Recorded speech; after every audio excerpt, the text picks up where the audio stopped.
الحمد لله رب العالمين والصلاة والسلام على رسوله الكريم اما بعد اعوذ بالله من الشيطان الرجيم بسم الله الرحمن الرحيم وعن جابر رضي الله تعالى عنه قال كنا مع النبي صلى الله عليه وسلم في غزاة فلما قدمنا المدينة ذهبنا لندخل فقال امهلوا حتى تدخلوا ليلا يعني عشاء لكي تمتشط الشائسة وتستحد المغيبة متفق عليه وفي رواية للبخاري إذا أطال أحدكم الغيبة فلا يترك أهله ليلا۔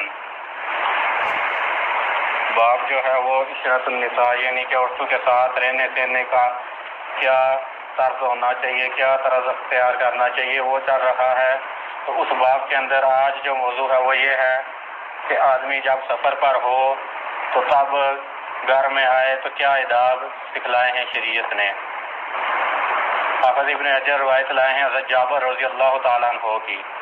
یہاں پر تو مختصر روایت ہے لیکن تفصیلاً روایت جو ہے بخاری کے اندر اس طرح ہے کہ جابر رضی اللہ تعالیٰ عنہ کہتے ہیں کہ ہم جو ہے کسی غزوہ سے واپس لوٹ رہے تھے مدینہ میں، تو کہتے ہیں کہ میں نے اپنے اونٹ کو تیز کرنے کی کوشش کی جو سست تھا، یعنی کہ میرا اونٹ بڑا سست تھا، میری سواری سست تھی، میں نے اس کو تیز کرنے کی کوشش کی لیکن تیز نہیں ہو رہی تھی۔ کہتے ہیں کہ میرے پیچھے ایک اور سوار آیا، اس نے میرے اونٹ کو نیزہ مارا تو وہ اونٹ جو ہے بھاگنے لگا۔ کہتے ہیں کہ اتنا بھاگا کہ وہ میں جو ہے اونٹوں میں اس سے زیادہ عمدہ کوئی اونٹ نہیں دیکھ رہا تھا، یعنی کہ میرا اونٹ پھر باقی سب اونٹوں سے تیز بھاگنے لگا۔ تو کہتے ہیں کہ آگے اللہ کے نبی صلی اللہ علیہ وسلم ملے تو کہنے لگے کہ کس بات کی تجھے جلدی ہے؟ تو جابر بن عبداللہ رضی اللہ تعالیٰ عنہ کہتے ہیں کہ میں نے کہا کہ کنت حدیث عہد بعروس، کہ میں نے نئی شادی کی ہے اللہ کے نبی صلی اللہ علیہ وسلم۔ تو آپ نے کہا کہ کیا کنواری سے کی ہے یا شوردیدہ سے، بیوہ سے کی ہے؟ تو کہتے ہیں کہ میں نے کہا نہیں، یہ بیوہ عورت ہے یا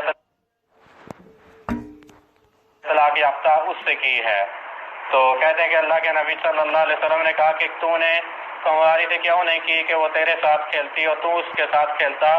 تو کہتے ہیں کہ جب یہ باتیں ہو رہی تھیں تو ہم مدینہ میں داخل ہونے لگے، داخل ہونے کی ابھی تیاری کر رہے تھے تو اللہ کے نبی صلی اللہ علیہ وسلم نے کہا کہ ٹھہر جاؤ، نہ داخل ہو رات کو حتیٰ کہ عشاء کو، کہ جو وہ عورت جس کے بال بکھرے ہوئے ہیں وہ کنگھی کر لے، اور اسی طرح جس کا خاوند جو ہے موجود نہیں یعنی سفر پر ہے وہ بال صاف کر لے۔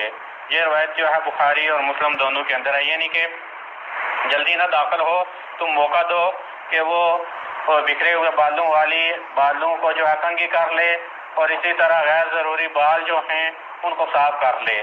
اور بخاری کی روایت جو ہے اس کے اندر دوسرا مفہوم ہے اس حدیث کے برعکس، کہ فرمایا کہ جب تم میں سے کوئی ایک لمبے عرصہ جو ہے غائب رہے، سفر کے اندر رہے، تو وہ رات کو گھر کے اندر داخل نہ ہو۔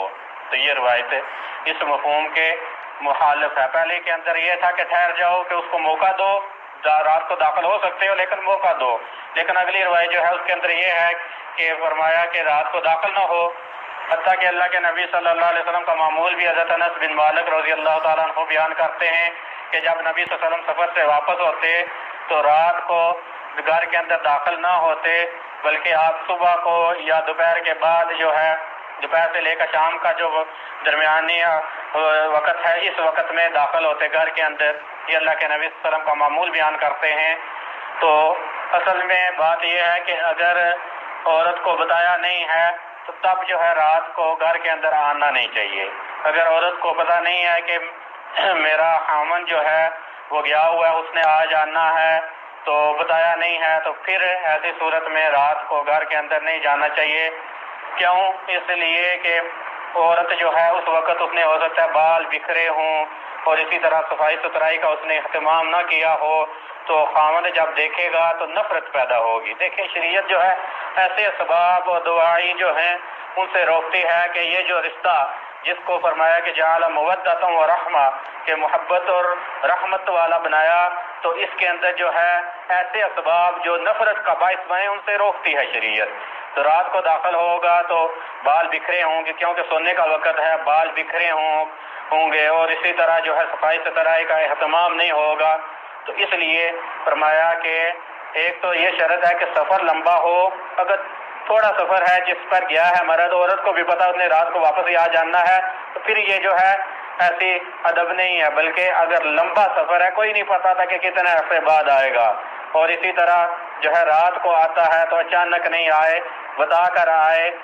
اگر سفر یعنی کہ لمبا ہے بتا کر آتا ہے تو پھر رات کو آ سکتا ہے آدمی. اگر بتایا نہیں ہے تو پھر جو ہے رات کو داخل نہ ہو، کیونکہ اس طرح نفرت پیدا ہونے کا اندیشہ ہے کہ عورت نے صفائی ستھرائی اور اس طرح بن سور کے نہیں ہوگی، کیونکہ عورت کو یہ حکم ہے کہ وہ خاوند کے لیے بنے سورے، بننے سورنے کا حکم ہے. غیر مرد کے لیے تو زینت نہیں اختیار کر سکتی عورت، مرد کے لیے زینت اختیار کر سکتی ہے. تو لہذا اس لیے فرمایا کہ بتا کر آنا چاہیے. اگر نہیں بتایا تو پھر رات کو آدمی گھر کے اندر داخل نہ ہو. ہاں، دن کے وقت اگر لمبا سفر بھی کر کے آیا ہے تو دن کے وقت داخل ہونے میں کوئی جو ہے ممانعت نہیں ہے، کیونکہ دن کے وقت سونے کا وقت نہیں ہوتا. تو جس نے جو ہے صفائی ستھرائی کرنی ہوتی ہے وہ کر لیتا ہے، اور عورت جو ہے وہ کنگھی کر کے رکھتی ہے. یہ نہیں ہوتا کہ بغیر کنگھی کے بکھرے ہوئے بالوں کے اندر وہ رہے. دن کے اندر ایسا نہیں ہوتا. رات کو سونے کا وقت ہے تو رات کے وقت جو ہے بال بکھرے ہوں گے، صفائی ستھرائی کا اہتمام نہیں ہوگا. تو اس لیے شریعت نے یہ سکھلایا کہ پہلی بات یہ ہے کہ اگر بتایا نہیں ہے تو رات کو داخل نہ ہو گھر کے اندر آدمی.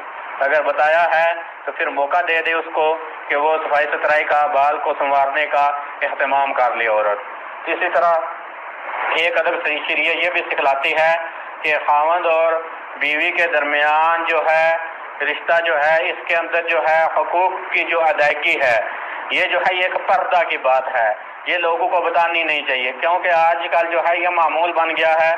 اکثر نوجوان جو ہیں وہ شادی کے جو پوشیدہ باتیں جو ہیں پہلی رات جو ہے سب اس کے قریب جو ہے مجمع لگا لیتے ہیں کہ پتہ نہیں کیا یہ مار کا سر انجام دے کے آیا ہے. تو ساری یہ پوچھتے ہیں کیا بنا بتائیں، یہ وہ بھی ایسی گپے لگاتا ہے. تو شریعت روکتی ہے. حتیٰ کہ سیدنا ابو سعید خدری رضی اللہ تعالیٰ عنہ بیان کرتے ہیں کہ نبی صلی اللہ علیہ وسلم نے سخت الفاظ فرمائے ان شر الناس عند اللہ منزلۃ یوم القیامۃ.